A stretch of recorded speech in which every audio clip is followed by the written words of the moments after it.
Alhamdulillahirabbil alamin wassalatu wassalamu ala Rasulillah nabiyina Muhammadin wa ala alihi wa ashabihi wa man tabi'ahum bi ihsan ila yaumiddin amma ba'd.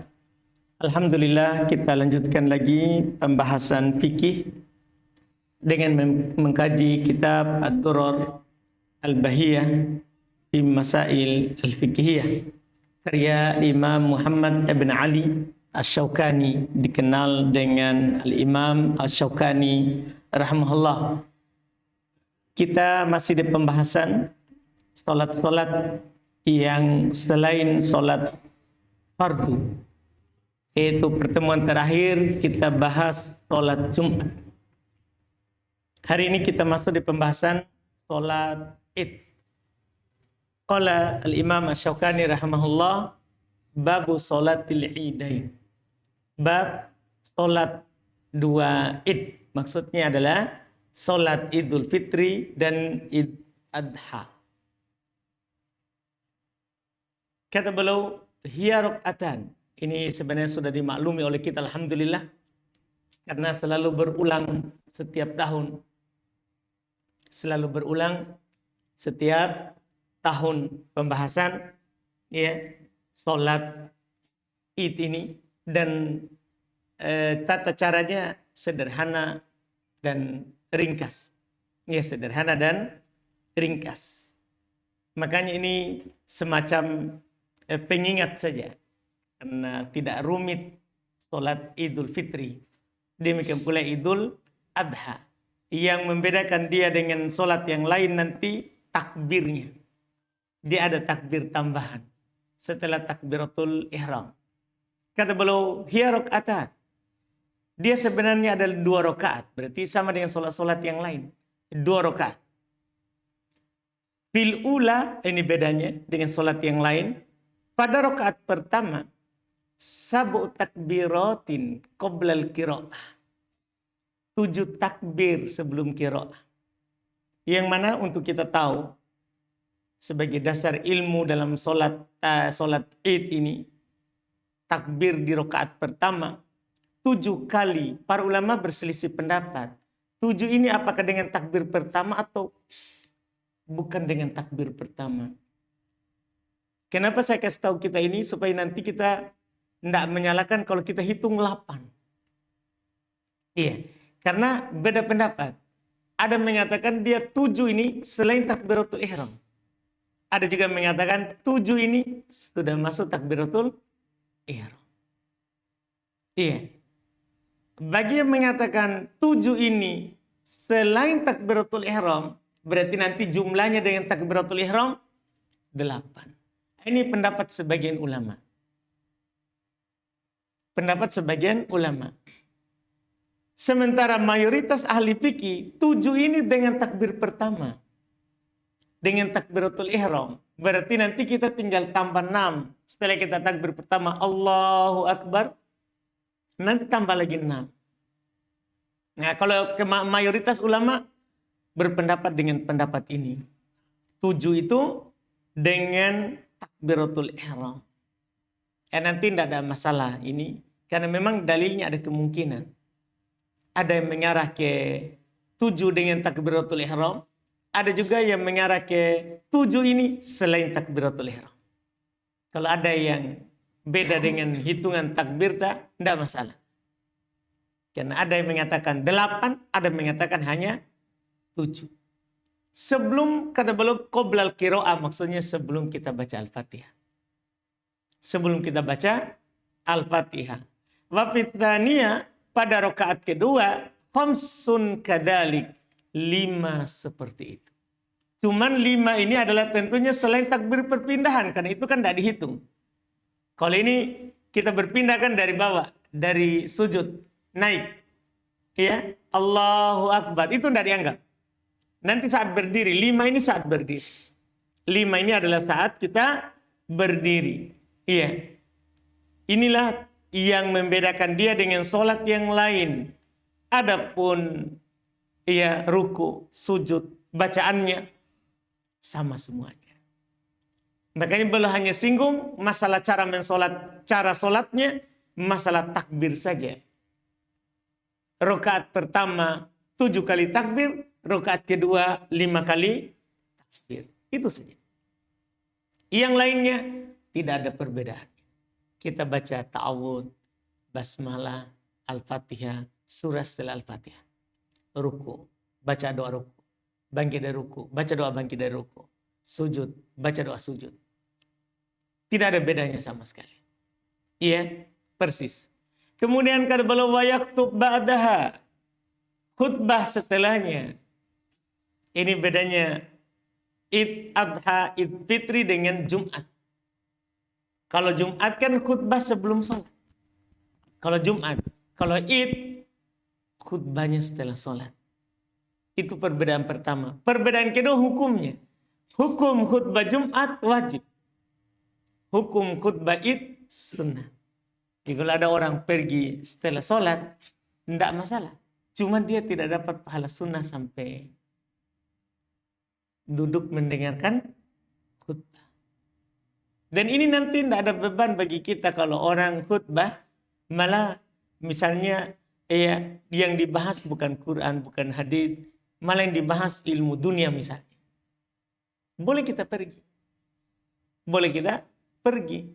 Dan sebagian muncul pertanyaan, gimana kalau kita mendengarkan khutbah Id, khotibnya adalah tidak ada ayat disebut, tidak ada hadis, tidak memberikan peringatan kepada manusia di Id itu. Maka boleh kita pergi. Iya boleh. Yang tidak boleh itu Jumat. Khutbah Jumat harus kita dengar, wajib. Bahkan tidak boleh kita ribut. Jadi kalau khutbah Id, hukumnya adalah sunnah. Hukumnya adalah sunnah.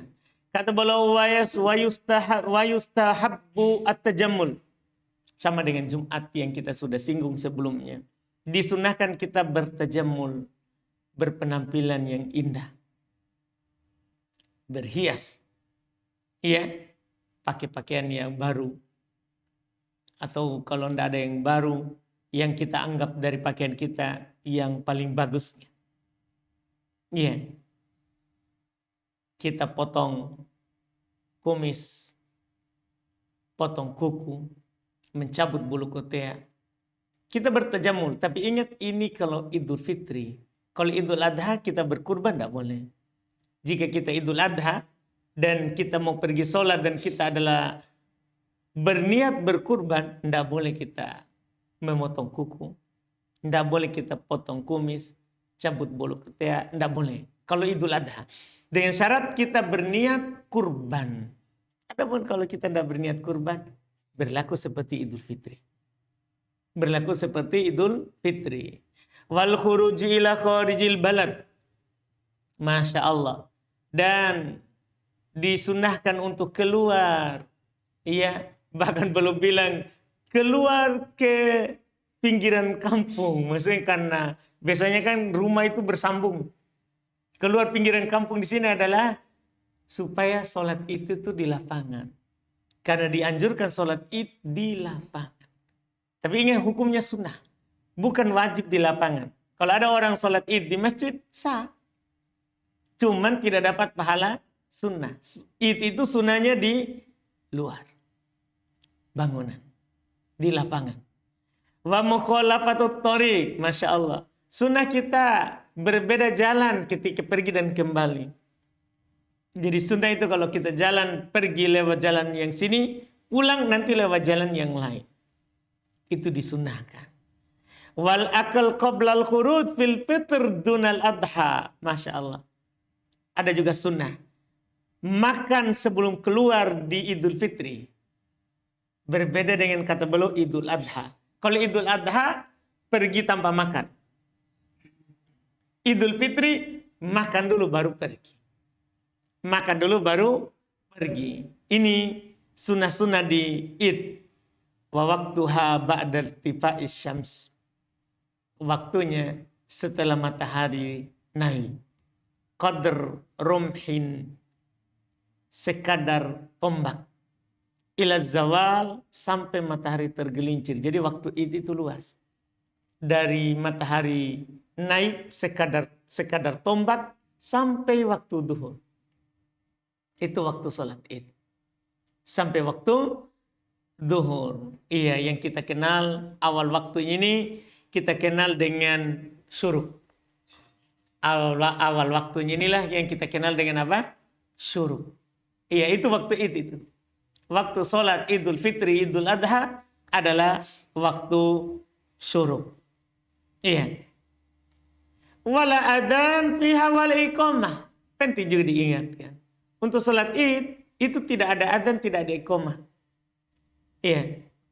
Ini tentunya berdasarkan dalil, ada hadis riwayat Imam Al-Bukhari dan Imam Muslim dari Ibn Abbas, ada juga dari Jabir. Beliau berkata berdua, lam yakun yu'adzinu yaumal fitr wala yaumul adha. Rasulullah itu tidak adzan di Idul Fitri dan Idul Adha. Iya.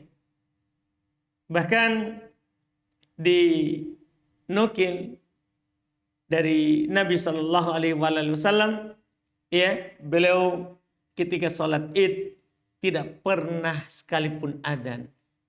Di setiap sholat Id beliau, kalau Nabi kita sholat Id Adha atau Idul Fitri itu cuman 9 kali. Karena disyariatkannya Idul Fitri tahun kedua Hijriah.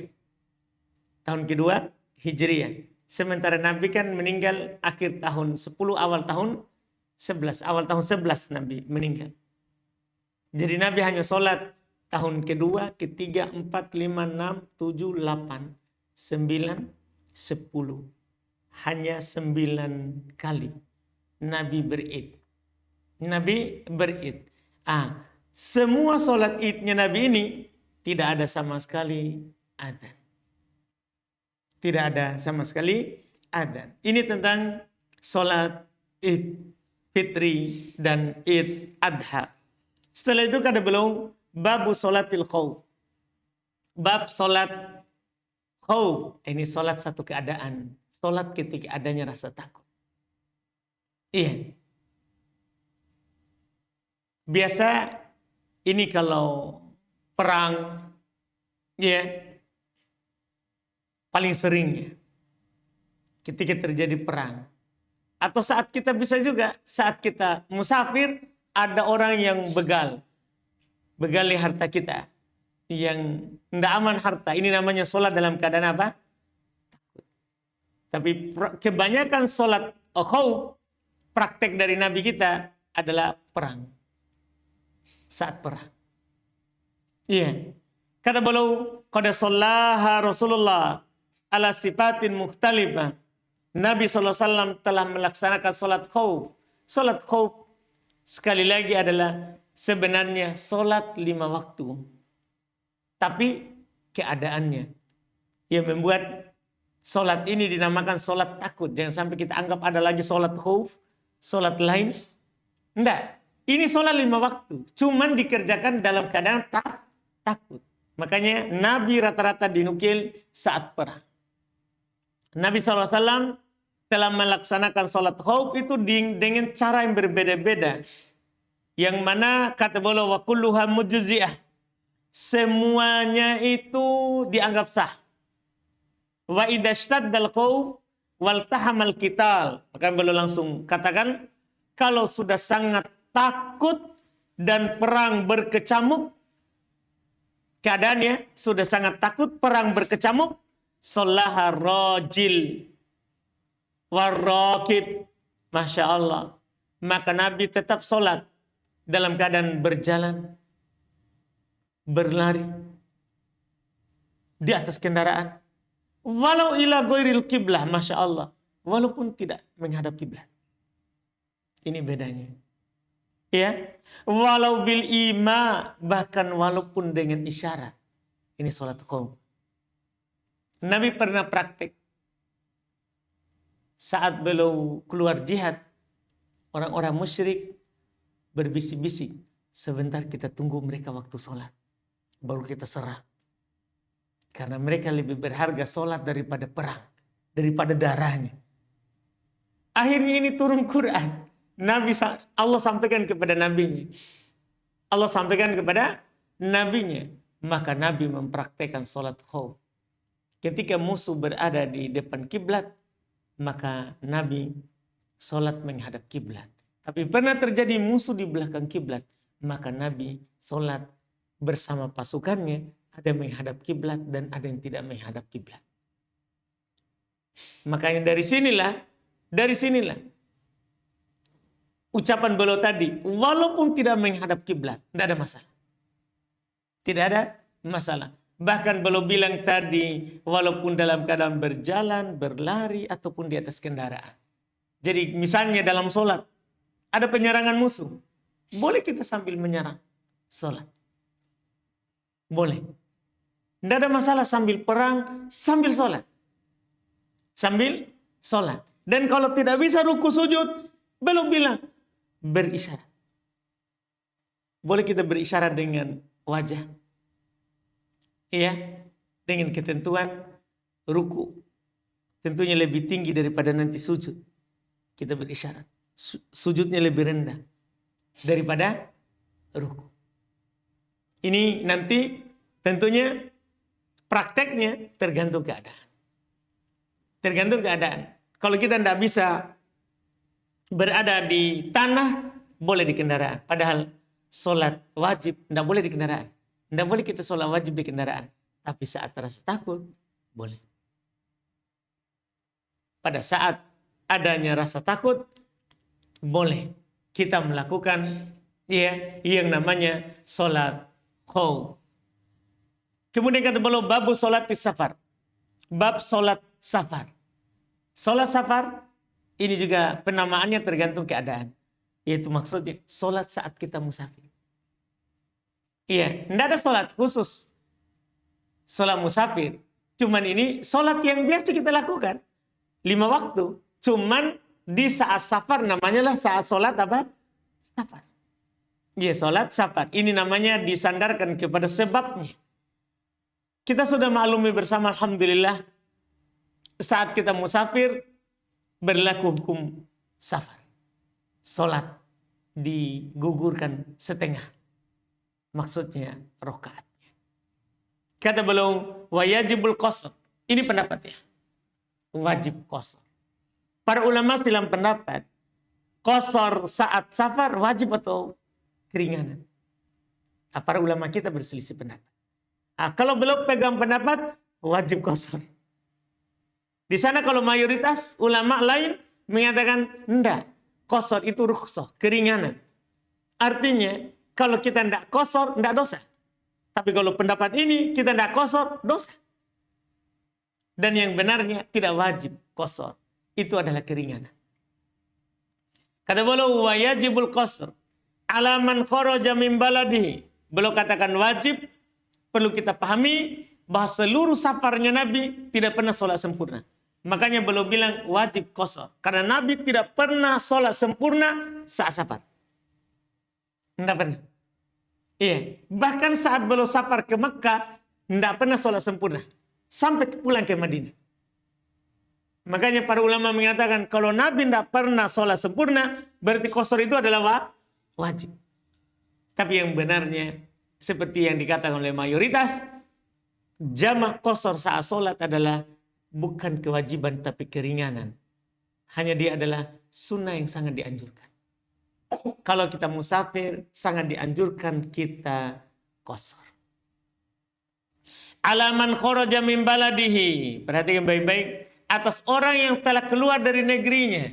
Jadi qasr itu mulai berlaku sudah perbatasan. Misalnya kita orang Makassar. Di perbatasan Goa baru berlaku. Tidak boleh jamak qasr sebelum itu. Misalnya kita ke bawah. Di mana keluar Makassar? Maros. Sudah baru boleh. Tidak boleh kita masih di Makassar pergi qasr. Tidak. Ini kalau sudah keluar dari negeri tak. Dari tempat tinggal tak. Dari kampung tak. Kapan kita sudah melewati perbatasan kampung kita, berlakulah qasr. Ini penting sekali ini. Karena masalah ini kadang orang salah paham. Dia kira sudah boleh qasr padahal masih ada di Makassar. Salah. Iya. Kata beliau wa in kana duna baridan. Masya Allah ini pentingnya. Walaupun belum satu barid kita keluar. Jadi tidak harus itu Pak diukur meter tak. Kan sebagian orang begini, ada juga yang salah paham ini karena pernah muncul pertanyaan di saya. Dia kira itu sudah 80 kilo baru boleh jamaah qashar. Kalau sudah di atas 75 kilo kesananya, baru bukan. Walaupun hanya satu barit. Iya, satu barit perjalanan kita, perbatasan kampung tak adalah satu barit, itu sudah boleh kita jamaah qashar. Ya, tidak harus nanti sudah sampai satu barit itu 4 farsah. 4 farsah, satu farsah itu kan 3 mil. 3 mil. Iya, 1 mil itu 1,6 kilometer. Jadi kalau 1,5 kilo lebih, itu kan 1 mil. 1 mil.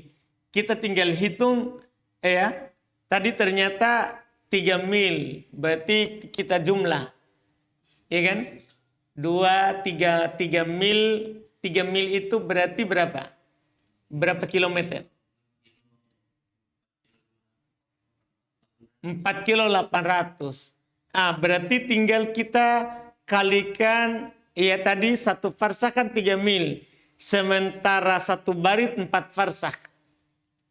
Berarti kan pertama 3 kali 4 dulu. Tahu kan? 3 kali 4. Berarti berapa mil? 12 mil. 12 mil dikalilah tadi 1,6. Begitu cara terhitung. Jadi maksudnya iya.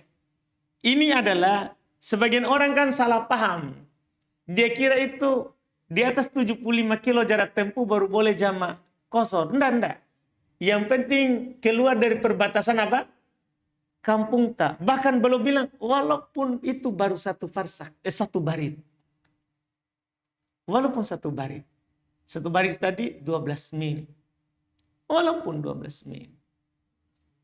Iya. 12 kali 1,6. Berarti berapa lebih? Berapa kilo itu?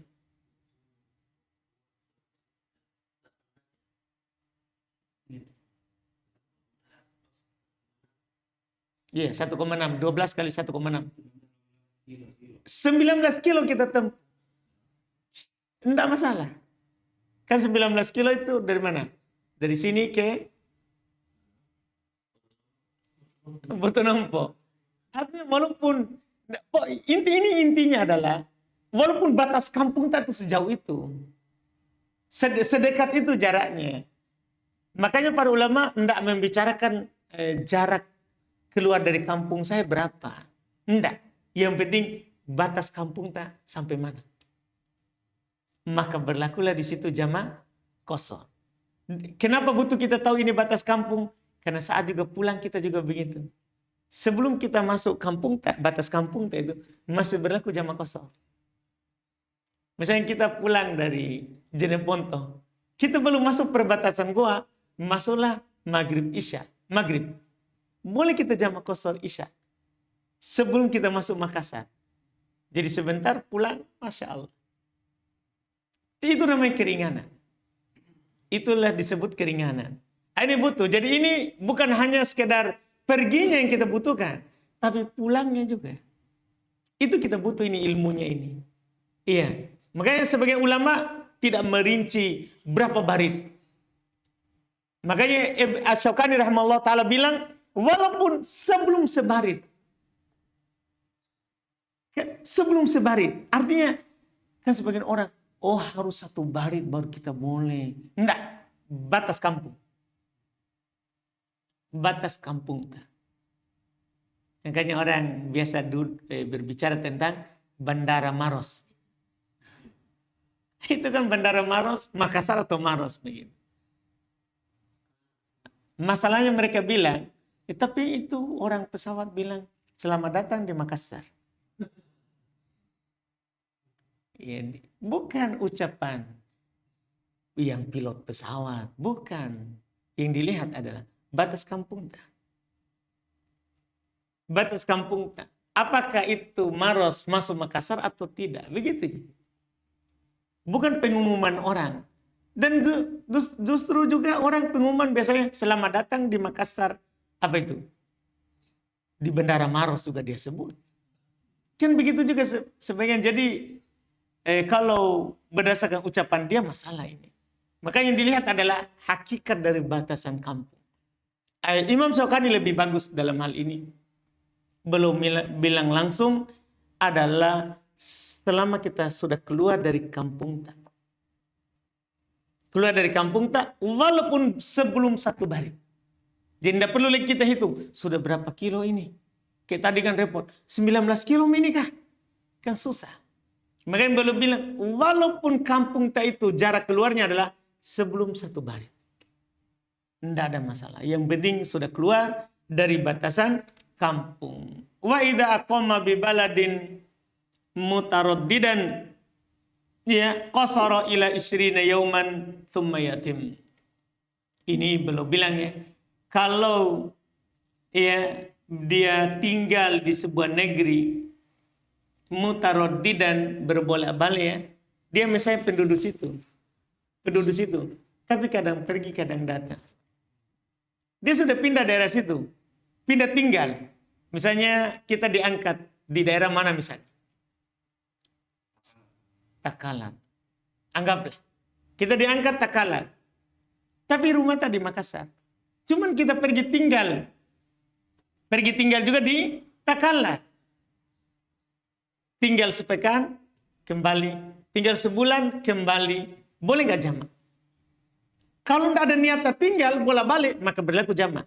Misalnya kita rumahnya misalnya di Goa, kita kalah, kita hanya bola balik. Musafir. Ini beliau yang belum bicarakan ini adalah kalau kita tinggal juga di situ, cuman selalu balik. Selalu balik. Maka qasara ila isrini yauman tsumma yutim. Boleh katanya qasar 20 hari, kemudian sempurnakan. Memang ini apa yang beliau katakan ini adalah bagi orang yang sampai ke tempat tinggalnya. Dan dia akan tinggal terus itu, cuman kadang balik. Para ulama berselisih pendapat sebenarnya sampai berapa lama dia mau boleh jamak qasar. Beliau di sini adalah pakai pendapat terpanjang. Terpanjang. Karena ada mengatakan sampai 4 hari. Macam-macam pendapat sini. Iya, tapi belum pakai dari pendapat terpanjang adalah 20 hari. Karena Nabi pernah tinggal di Tabuk 20 hari jamak qasar terus. Itu dasarnya. Kenapa belum ambil yang paling tinggi? Belum ambil yang paling tinggi. Karena Nabi itu tadi. Nabi pernah tinggal di Tabuk 20 hari. Beliau selalu jamak qasar. Iya, setelah itu sempurnakan. Sholat seperti biasa. Maksudnya seperti orang mukim. Wa in azama ala iqamati, tapi kalau kita beda ini, kita ini tidak kembali lagi, kita sudah berniat pindah daerah itu. Misalnya kita asalnya orang Makassar, kita niat pindah ke Takalar tadi, pindah kita. Memang kita berniat untuk pindah warga daerah. Pindah dari orang Makassar kita pindah KTP Takalar. Azam untuk tinggal. Maka arba'in kita hanya boleh jamak qasar 4 hari. Jadi ini yang catatan penting sekali, Bang. Ada di sana orang yang mengatakan begini, kalau kamu safar 4 hari boleh kamu jamak di situ. Nah, itu bagi yang mau tinggal. Ini salah pahamnya. Kita harus paham ini, bedakan. Kalau kita misalnya mau tinggal tapi selalu kembali, boleh sampai 20 hari. Nah, tapi kalau kita tidak memang mau tinggal, cuman bolak-balik di situ safar, maka kita musafir terus.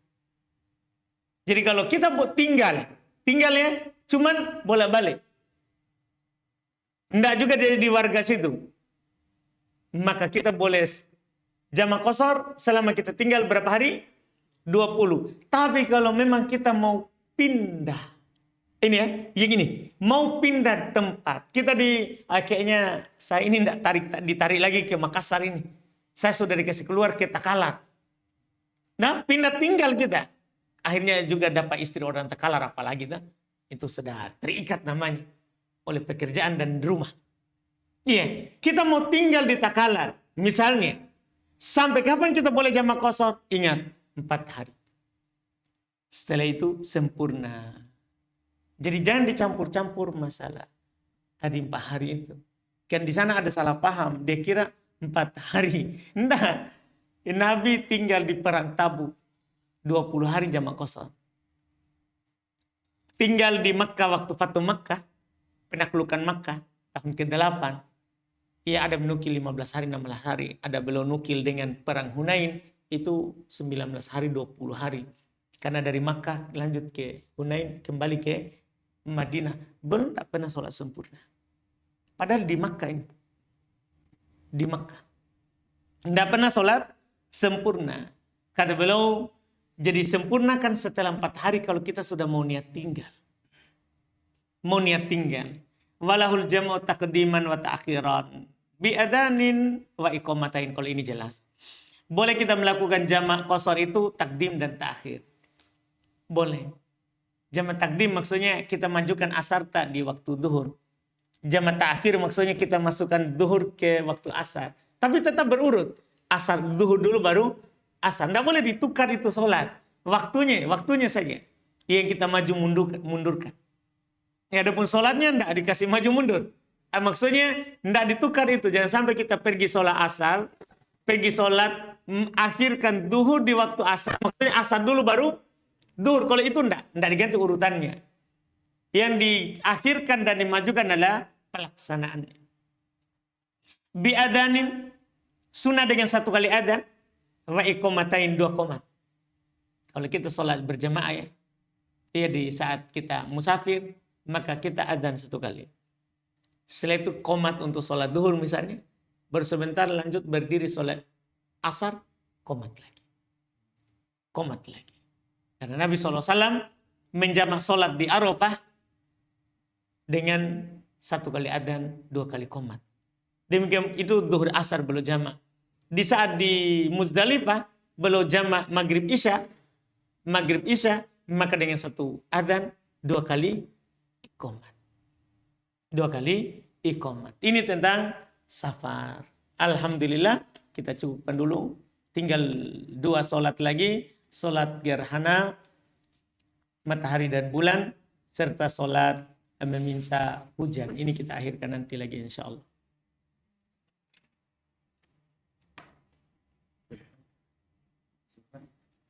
Silakan.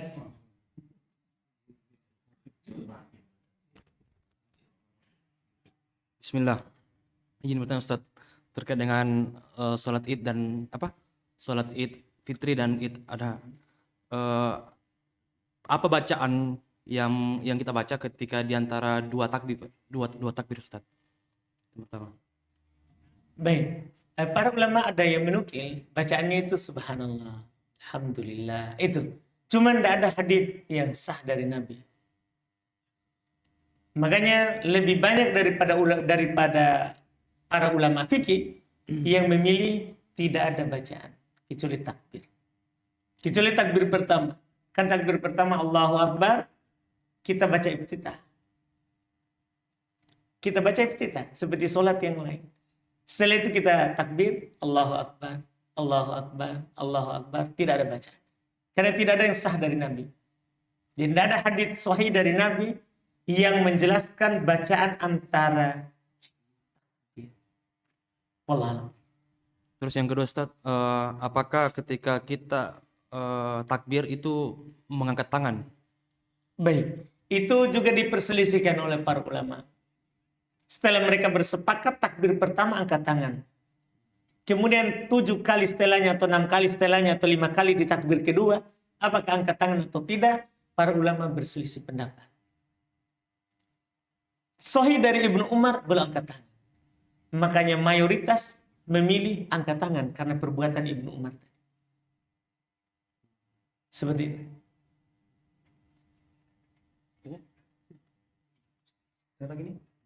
Selagi. Ini Ustaz. Yang terkait dengan ini Ustaz, kita ada gejala Ustaz, gejala terkait dengan perbedaan masuknya waktu satu Ramadan. Nah, itu bagaimana menyikapinya Ustadz? Karena ada suatu organisasi yang sudah mempatenkan bahwa tanggal sekian itu sudah masuk satu Ramadan. Nah ini apa yang mesti kita lakukan Ustadz? Sikap apa yang kita mesti lakukan? Terima kasih. Baik, Pak. Jadi memang alhamdulillah kalau sepakat sebenarnya, kalau bertepatan sama itu kan tidak ada masalah. Selalu ada masalah, itu masalahnya adalah kalau ada organisasi memang selalu mau beda dengan pemerintah. Memang kalau kita baca organisasi yang kita bilang itu selalu beda setiap tahun, memang dia didirikan supaya bagaimana dia beda. Iya, itu kan agak masalah. Ia tidak mau mengalah, harus orang lain yang mengalah dengan.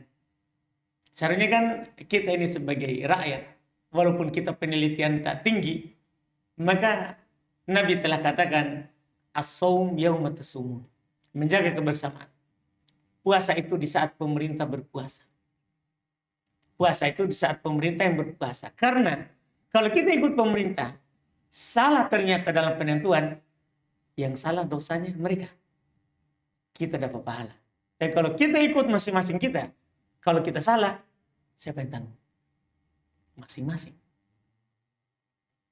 Makanya dalam masalah puasa ini adalah kita ikut pengumuman dari pemerintah. Apalagi pemerintah kita, Masya Allah, itu sesuai dalil. Alhamdulillah pemerintah kita itu yang membuat kita bahagia adalah sesuai dalil. Maksudnya dari dalil mana itu? Nabi SAW belum bilang, sumu di ru'yati. Berpuasalah karena melihatnya. Pemerintah kita kan ada lihat hilal. Itu yang saya bilang sudah sesuai dalil itu pemerintah. Berpuasalah karena melihatnya. Berpuasalah karena melihatnya. Fa'in gumya alaikum. Kalau misalnya tertutupi awan atas kalian. Tertutupi awan. Pemerintah sudah melihat dari timur sampai ke barat.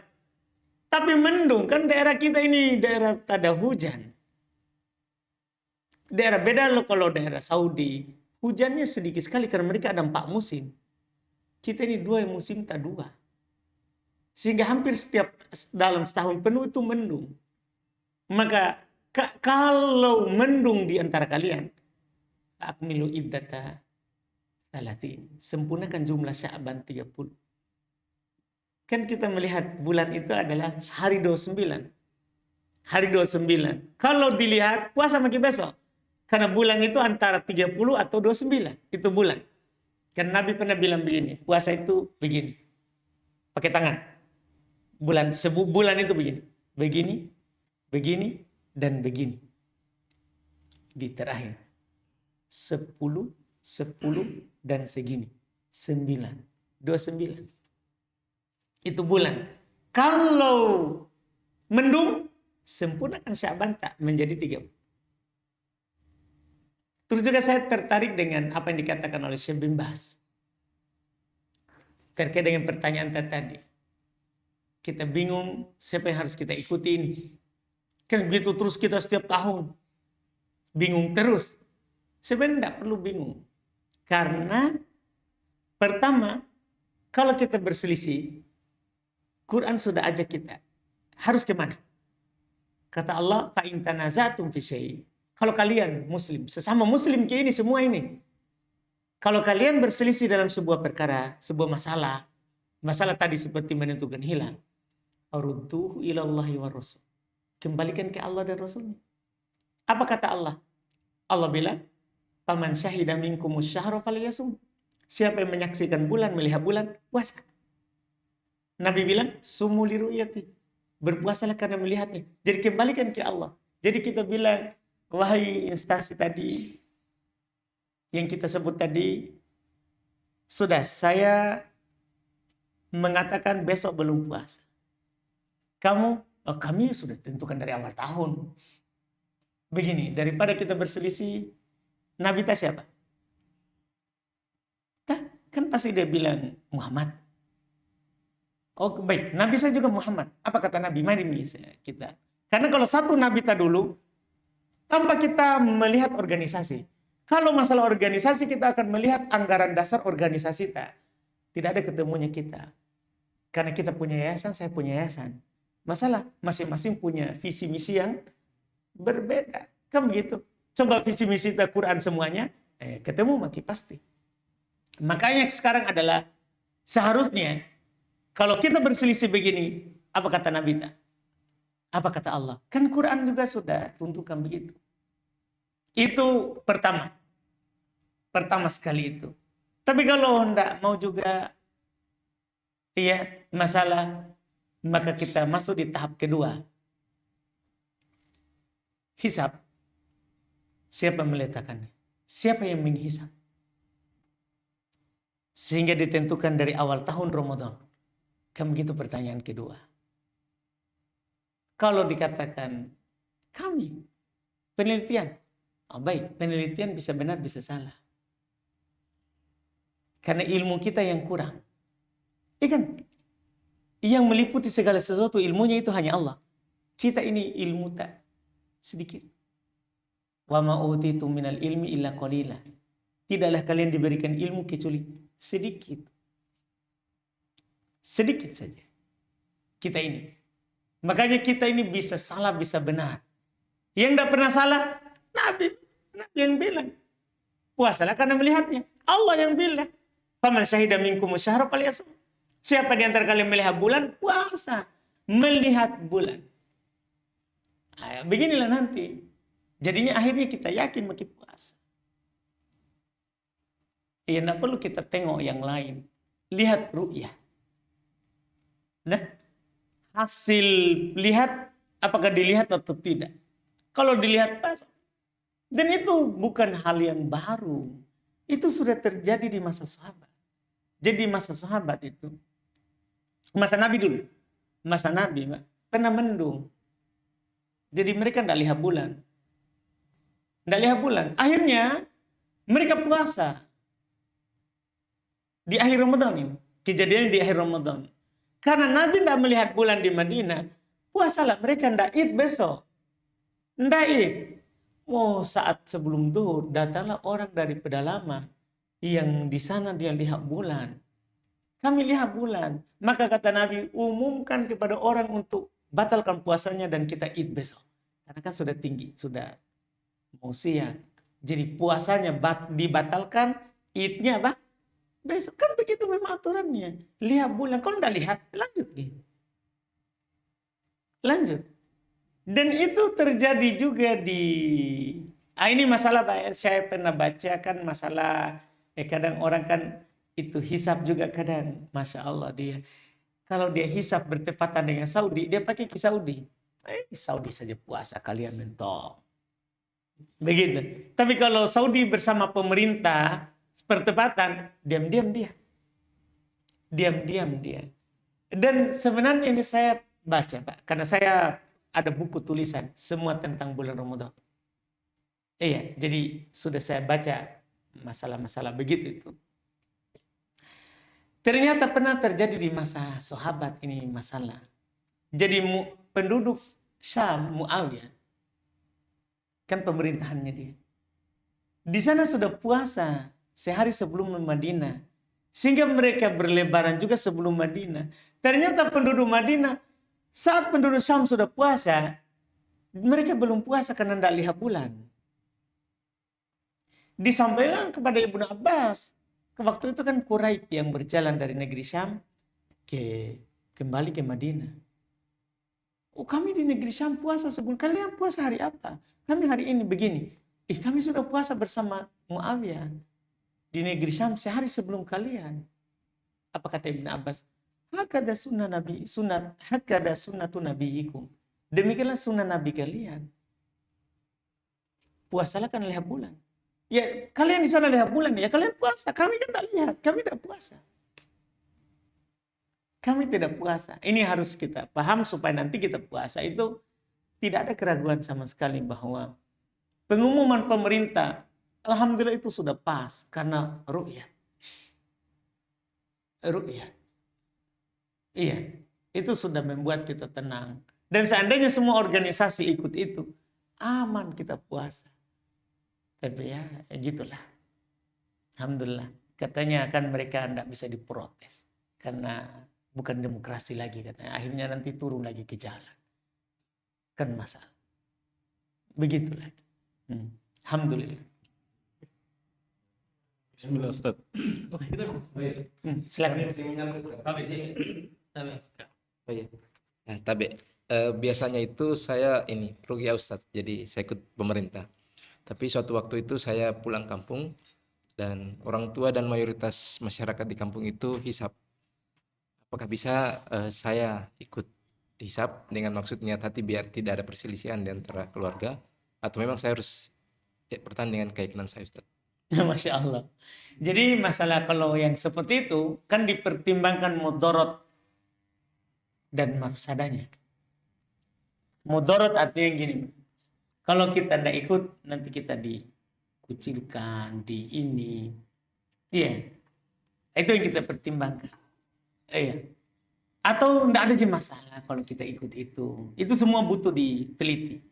Kalau misalnya kita ikut pemerintah langsung kita tidak dapat warisan. Coret kok dari anak.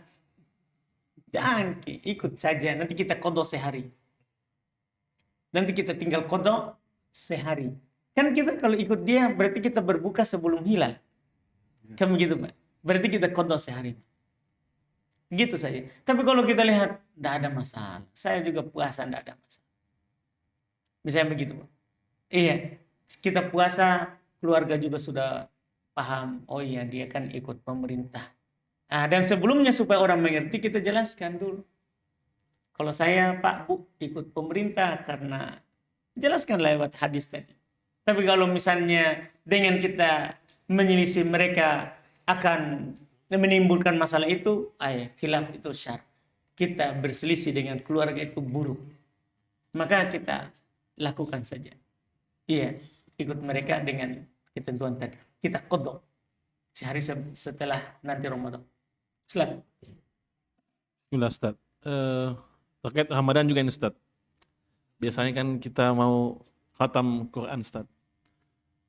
Apakah sama nilai?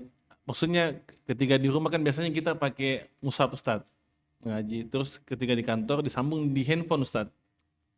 Nah apa itu termasuk mengkhatamkan juga atau mesti harus Al-Quran semua gitu atau gimana Ustaz?